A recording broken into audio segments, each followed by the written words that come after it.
अरे गायों भैंसों किधर भाग रही हो? पाली, तेरी गाय मेरी फिर से खेत में घुस गई। माफ कीजिए साहब, वो खुद चली गई। हर बार यही बहाना। अब तेरी खबर लेता हूँ।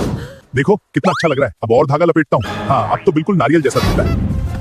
गच्चा पंडित जी। Let go. हट जाए। नो। एक पाली था जो गाय भैंस चराता था। वो बहुत दुखी रहता था क्योंकि उसके पशु कभी किसी के खेत में घुस जाते तो कभी इधर उधर भाग जाते। लोग उसकी पिटाई कर देते थे। वो बहुत परेशान था। एक दिन उसने सत्संग में सुना कि भगवान सारे सुख देता है और वो सबका काम कर देता है। पाली एक पंडित के पास गया और जिद पकड़ ली। गुरुजी, मुझे वो भगवान दे दो। मैं बहुत दुखी हूँ। भगवान मेरे पशु चराएगा और मुझे सुख देगा। पंडित जी ने सोचा कि ये गवार ऐसे नहीं मानेगा। पंडित जी ने मजाक में या पीछा छुड़ाने के लिए वहां पड़ा एक भैंस का टूटा हुआ सींग उठाया, उस पर लाल कपड़ा और धागा लपेटा।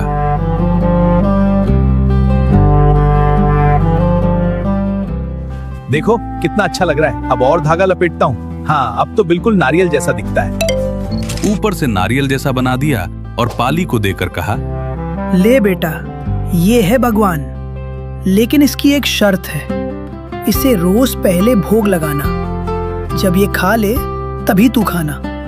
अगर तूने पहले खाया तो ये सुख नहीं देगा। पाली उस सींग को असली भगवान मानकर घर ले आया।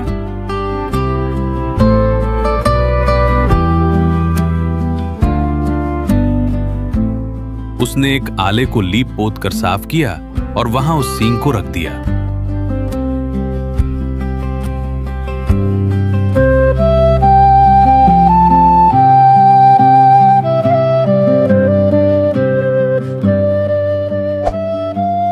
पाली खाना लाया और सींग के आगे रखकर बोला, हे भगवान, भोजन पालो। अब भैंस का सींग खाना कैसे खाता? पाली ने सोचा शायद आज भगवान नाराज हैं। उसने भी खाना नहीं खाया।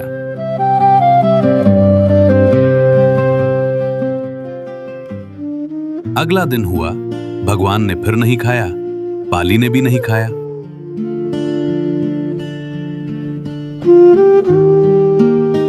तीन दिन बीत गए। चौथे दिन पाली भूख से बिल्कुल मरने की हालत में हो गया।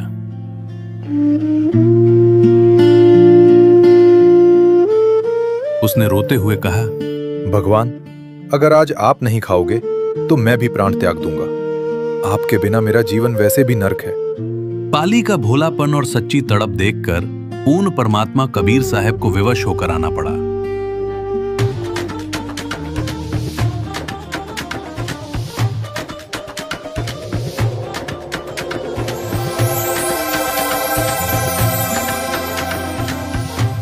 भगवान साक्षात एक मनुष्य रूप में प्रकट हुए।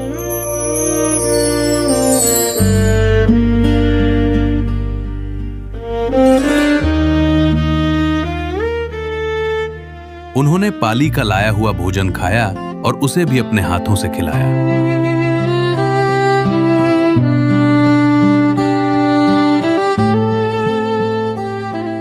पाली बहुत खुश हुआ और बोला, भगवान, आप तो बड़े हो गए।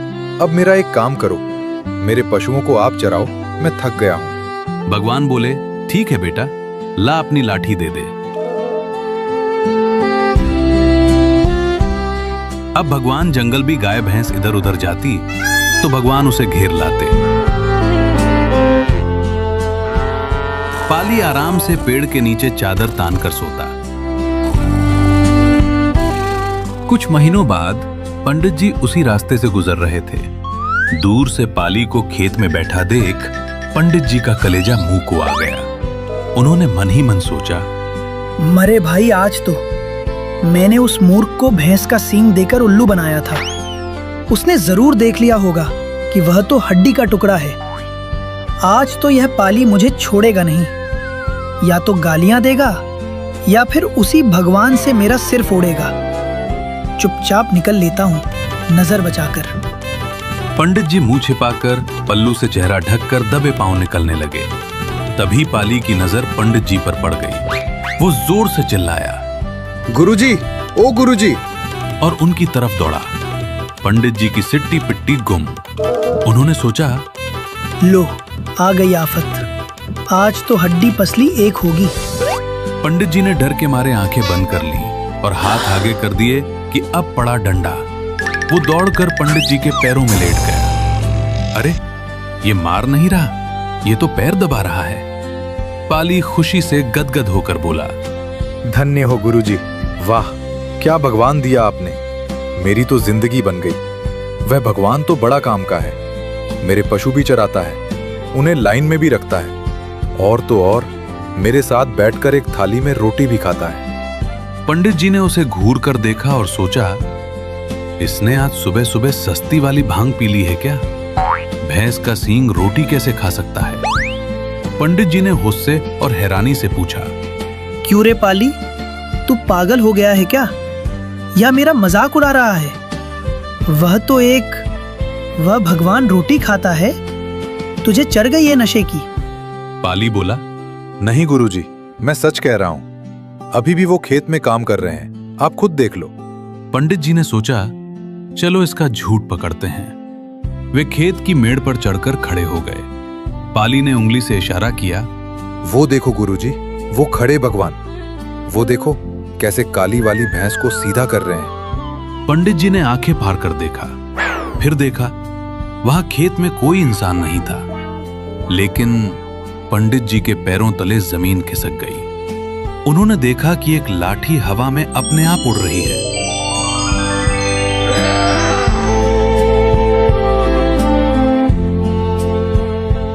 उस लाठी को पकड़ने वाला कोई नहीं था। वो लाठी हवा में तैरती हुई जाती और जो भैंस लाइन से बाहर होती उसकी पीठ पर सटाक से पड़ती और फिर हवा में वापस आ जाती।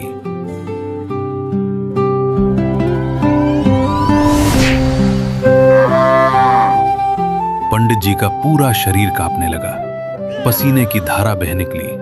वे चिल्लाए, अरे पाली, ये क्या है? वहां तो कोई नहीं है, ये लाठी कौन चला रहा है? ये तो पक्का कोई जिंद, मसान या भूत प्रेत है।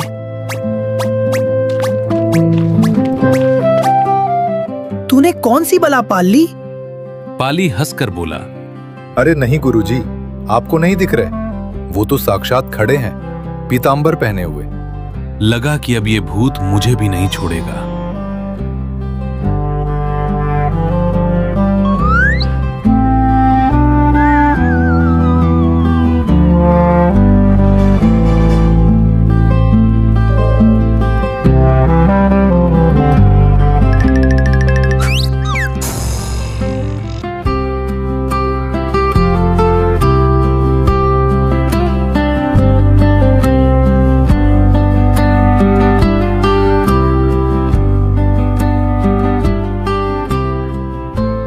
पाली समझ गया कि गुरुजी को भगवान नहीं दिख रहे।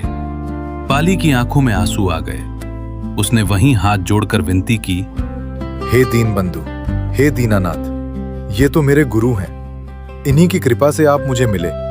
अगर इन्हें दर्शन नहीं दोगे तो मेरा क्या होगा? प्रभु, इन्हें भी दर्शन दो। पाली की सच्ची तड़प देखकर वो हवा में उड़ती लाठी थम गई। वहां धीरे धीरे एक दिव्य प्रकाश पुंज बना।